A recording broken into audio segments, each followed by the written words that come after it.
Hello and welcome to Socially Distant Disciples. My name's Tori and you are most welcome. As you can see, I'm wearing a sombrero. It is because it relates to our story. I wonder why. Well, we'll find out later. Today's story is called Taking the Land. And if you remember way back before Ascension and Pentecost, we looked at the story of how the Israelites had travelled through the wilderness. They had got to the River Jordan. God had let them go through the River Jordan on dry land, and then they had arrived in the Promised Land. And so today we're going to look at the story of how they began to take the land for themselves. So before we do that, make sure you've got everything in the list above, gather your family and get ready to have fun, spend time together digging into faith and being family. Now, don't forget that if you send in your pictures and videos, you can get Explorers and Climbers points. And I have loved looking at your different pictures, your messages. I'm not going to show you any today, except I'm going to show you that one of our young leaders has been doing the Bring Sally Up, Bring Sally Down challenge. Here's Tom, and he has crushed it.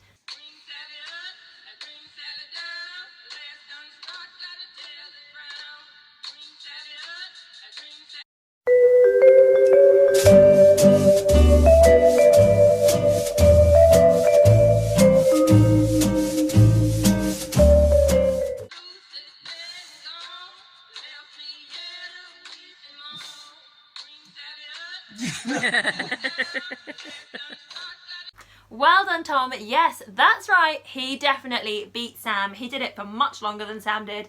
That's incredible. Do let me know if any of you have managed to beat Sam on that one. So we all know God is already with us, but we are going to light the candle and pray just to recognize that God's here with us. But you're going to pray at home, and we need to work out who's going to pray. So let's use our red cup, and we're going to find out who it is. Who is going to pray today? Well, the person that's going to pray is the person with the most shoes, with the most pairs of shoes, pairs. So you might need to do some counting, find out who's got the most pairs of shoes, and I'm going to light my candle here, and then the person with the most pairs of shoes can light the candle and pray where you are. Ready, steady, go. Welcome back. It's time for our icebreaker question, and to do that we're going to need the trusty icebreaker question ball. Are you ready? Woo!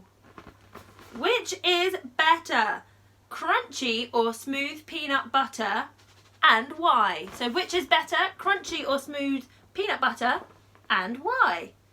Go. Okay, last week she wasn't quite looking herself. Let's tune in with our Hatfield correspondent for Fun Facts with Susie. Well, hi there, Fun Facts with Susie viewers. It is glad to be back. I don't know if you noticed, but there was a rather questionable set of fun facts in the last episode, told by a rather questionable version of me. Needless to say, that was not the real Susie Dangle. Here's the real Susie Dangle. So I thought that, and instead I would tell you some car facts, but I would tell you some car facts that are true, because that's what facts are. So I thought I would sit by my lovely red car and tell you of these fun facts. So fun fact number one is, did you know that Ford didn't start producing coloured cars until 1908? Then they produced them for a little while, and then between 1914 and 1926 all of them were black again because it was cheaper, and then in the 1930s and 1940s they started bringing back colours, and a lot more colours. So good thing I was born today, because I like my red car. Fun fact number two, did you know that the world's largest tyre manufacturer is Lego? Yes, they produce over 320 million tyres each year, which is more than 50% bigger than any other tyre company. I mean, yeah, they might be small, but there are a lot of them. And then fun fact number three, No, Justin Bieber does not need to approve every car number plate that is out there. I mean, when would he find time to sing? But Justin Bieber does have a rather extravagant car collection. He owns some Ferraris, which are just fast red cars, and he also owns a Batmobile. Now that would be cool. Anyway, I'm quite happy with my lovely red car. And I will leave that extravagant car collection to Justin Bieber. Right, I hope you enjoyed these true and informative and educational fun facts. Please feel free to share because they are true.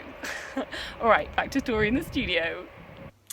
Thank you, Susie. She is looking a lot better. Thank goodness. I wonder what she'll be like next week. So it's time for Challenge Sam, and you'll need to head down to section 5 to look at Sam as he moves buttons with a straw. Can you beat him? Let me know.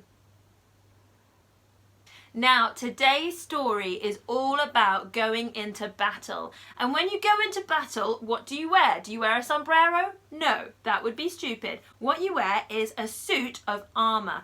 And so we're going to sing God Suit. It's not only Susie's favourite action song, but it's one of the coolest ones I know.